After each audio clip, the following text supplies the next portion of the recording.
On today's show, we're going to the woods with a fellow named Digger.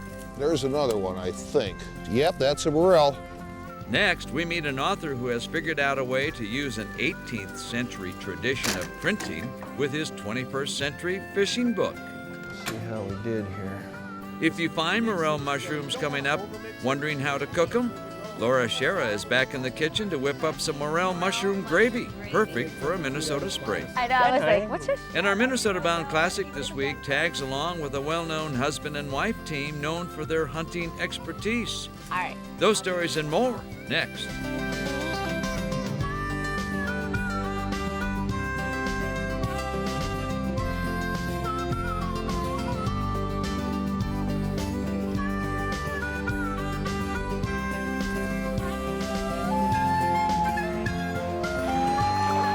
Minnesota Bound. Brought to you by Minnesota's select GMC dealers. Hi everybody, Raven and I welcome you to this show, and as you can see we have a very special guest with us today, daughter Laura. Now when Laura was a little girl, her first experience in the woods was hunting morel mushrooms, which brings up our first story. That's right, Dad. I remember our first hunting experience very well, and this first story is about a morel mushroom fanatic who goes by the name of Digger.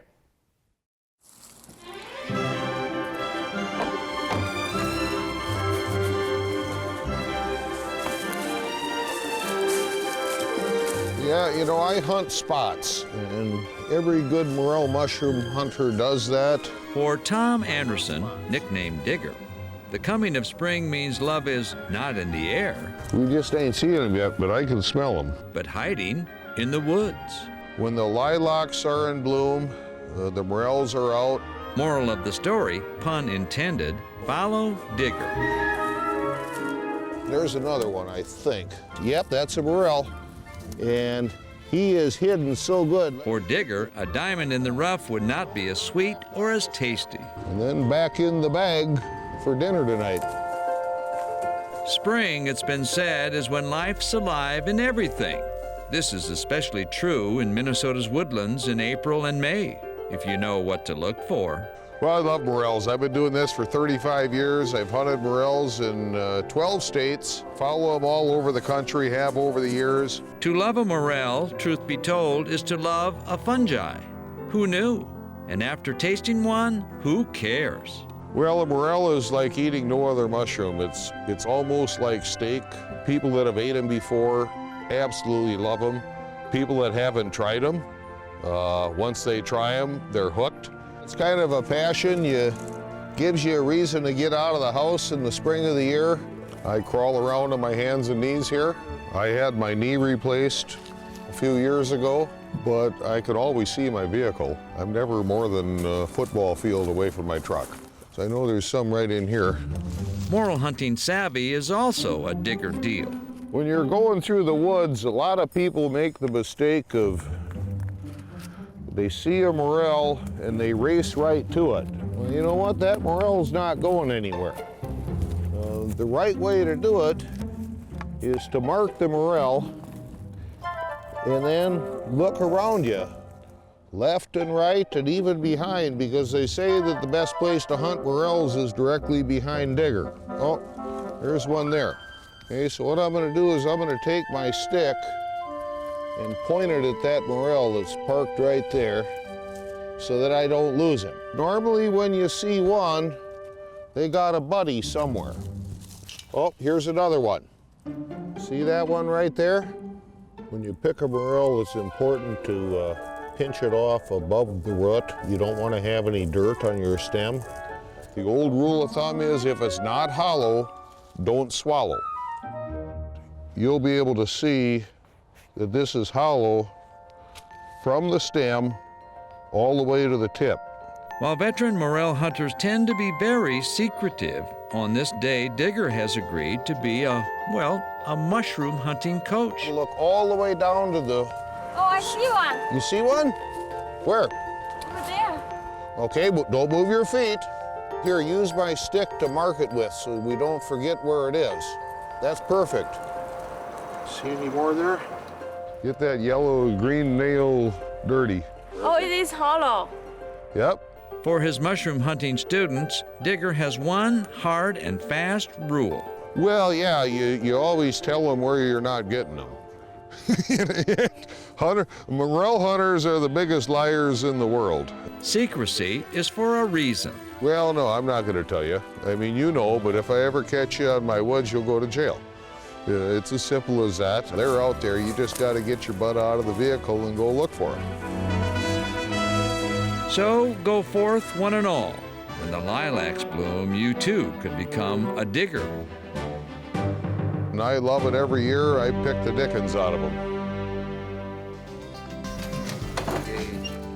When we return, learn how an age-old printing tradition can be used on a 21st century book on Lake Pepin's fish species. Minnesota Bound, brought to you by Minnesota's select GMC dealers. Renewal by Anderson, Connecticut, and by Rapala.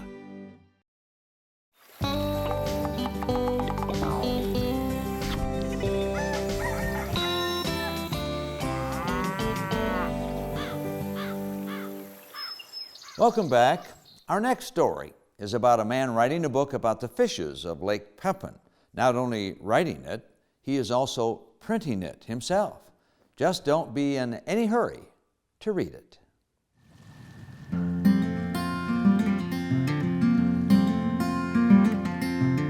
Near the Wisconsin shores of Lake Pepin, in a place frozen in time.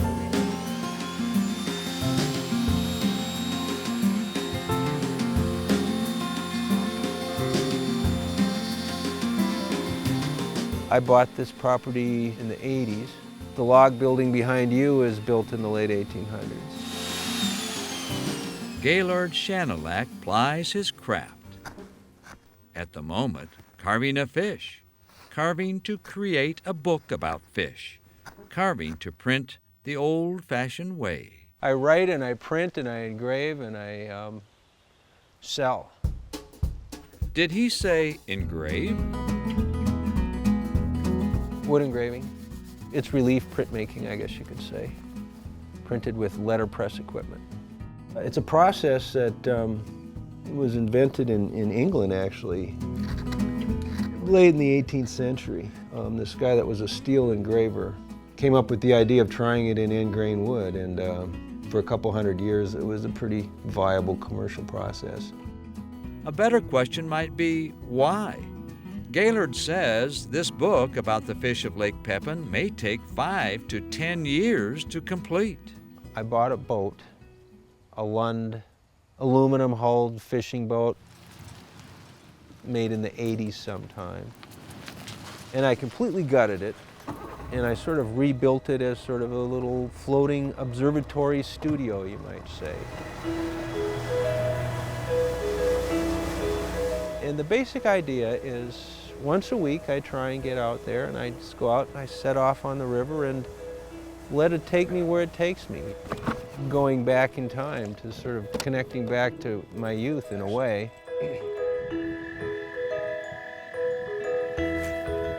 Really, I've become a very bad fisherman, not a very good fisherman at all. I don't catch much. Perhaps that explains why the book will take so long. So I read someplace that there were potentially 70 species of catchable fish in Lake Pepin. So I thought, well, okay, I'll try and catch all 70. That's going to be my goal. So when the mood strikes, Gaylord, a free spirit, jumps in his boat and pretends in a serious way that he's really intent on catching a new species for the book. I'm not that serious about fishing except trying to catch my 70 species. If the fishing slows, might as well go back in time. Call it Gaylord's Law. So this is a Vandercook proofing press.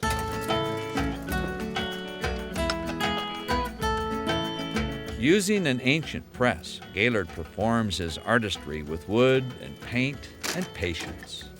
So each color requires a separate press run. Okay, so now the yellow isn't on there yet, but now I'm gonna... Slowly, ever so slowly, another step in turning the pages is put out to dry. Let's see how we did here. So you can see it's a pretty subtle difference, but And actually, I'm very happy with the way this is looking. And that's just for starters. These are just proofs, like this is what the first block looked like. As Gaylord marches to his own drumbeat and the rumble of an aged press, all in an orderly place. So it's fair to ask, what's the story behind these mayflies? Well, he studied them for 4 years and wrote a book. This is the deluxe edition of Mayflies of the Driftless region. So the basic idea was, for a species of mayflies to get into the book, I had to catch one. So that was the first part of the puzzle. This is a Hexagenia, actually Hexagenia billionata, which are the ones that hatch out of the Lake Pepin.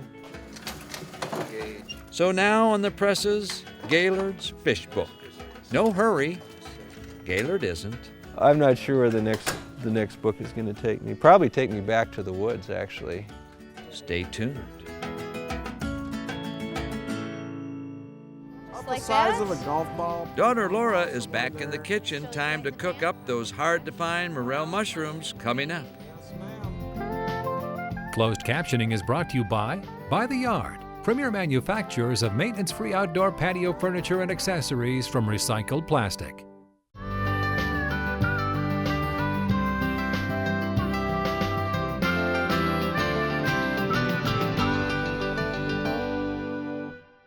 You know, earlier we had a story about hunting morel mushrooms. Now, how do you cook them? Daughter Laura goes wild in the kitchen.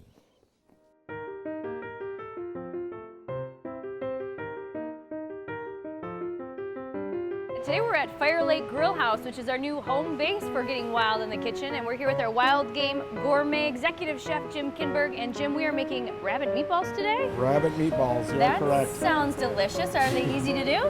They take a little elbow grease, but it's worth the effort. All right, let's get started. Our first step is breaking down the rabbit. Since you really can't go into the grocery store and buy ground rabbit meat yet, we are gonna take this and break it down similar to we would a chicken. So we're gonna take the thighs off. Basically just gonna trim the meat right off the bone. There's a couple of nice little fillets you can get off the backbone here. And then just with a rocking motion, we're gonna continue to just chop it up until it starts to look like hamburger meat. Got the sauteed onions, garlic, a little bit of sage, a tablespoon or two of Dijon in there. Mix that together. We're gonna add our breadcrumbs. This is actually gonna be kind of a binder that holds the meatball together. Mix in our sauteed onions and just mix these together. You don't wanna overmix it, and into the fridge it goes. For 1 hour. For 1 hour. Nurse Laura is here to roll some meatballs.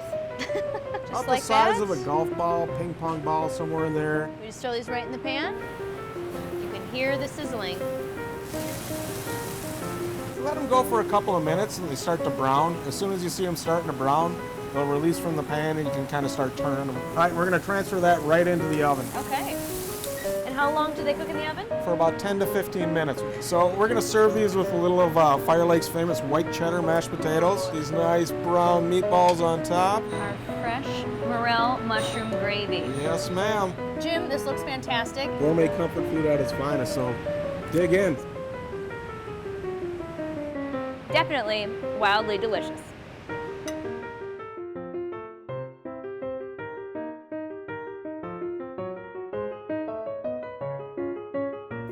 Time now for an outdoor safety tip from HCMC, Hennepin County Medical Center. Joining me is Dr. Jim Miner.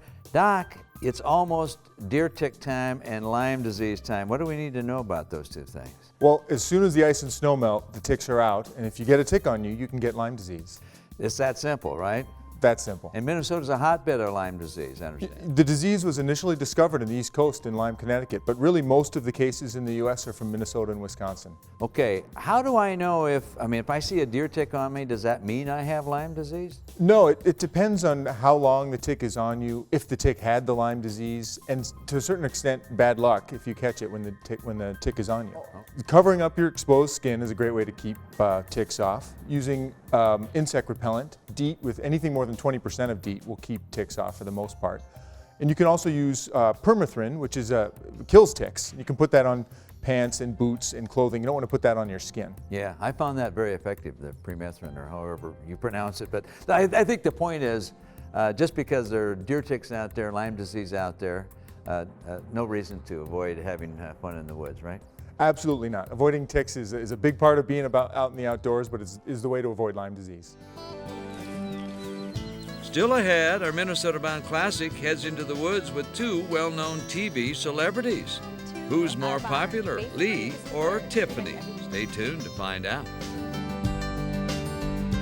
Minnesota Bound, brought to you by Hennepin County Medical Center, Minnesota Agricultural Water Resources Coalition, Minnesota soybean farmers and their checkoff,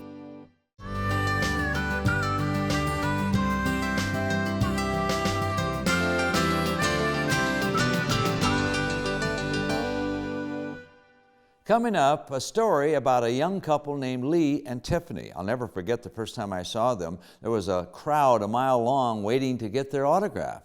Then I found out this young couple, known for their hunting shows, grew up in Minneapolis.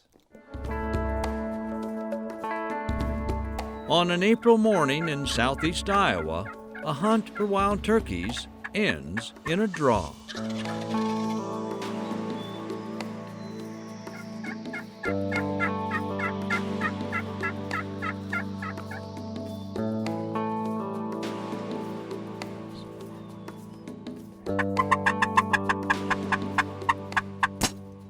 I was way low. I figured I was. It's catch and release, Tiff. We had them come right in, they worked, they gobbled, they strutted. That totally stinks, though. Yeah. It was so pretty. What a beautiful morning. For Lee and Tiffany Lakowski, their hunting days have been beautiful of late for many reasons. Every day, my mother brings us a stack of pictures and DVDs and hats signed, so. Together, they have become the king and queen, the reigning celebrity couple in a crowded field of hunting shows on cable television networks.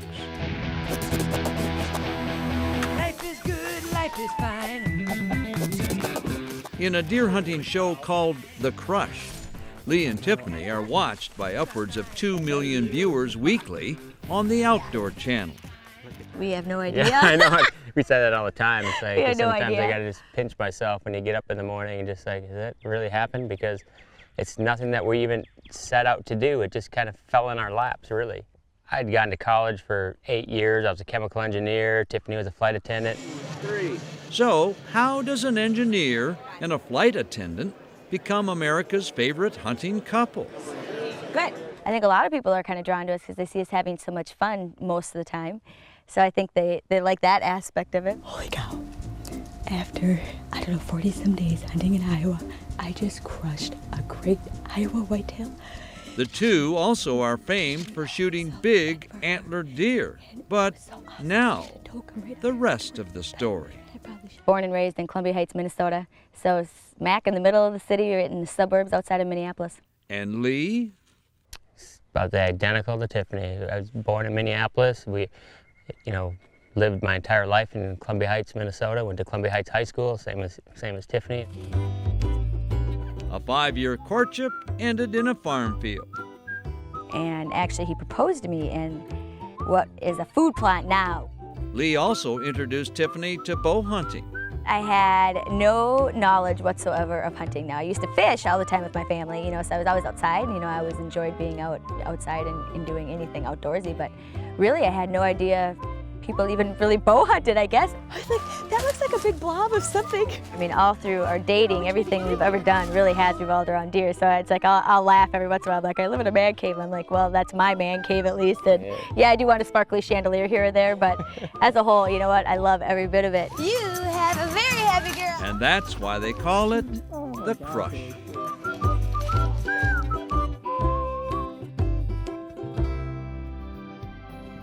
I don't know, hunting turkeys with Lee and Tiffany, Tiffany missed, but then so did I. We'll have to try it again sometime. That about does it for us. Remember, introduce a kid of the great outdoors. I'm Ron Scher, and of course, always the star of the show is Raven. I know. Transportation provided by Premier Transportation, Call 1-800-899-7433. For more information on these stories and more, catch us on the web at mnbound.com.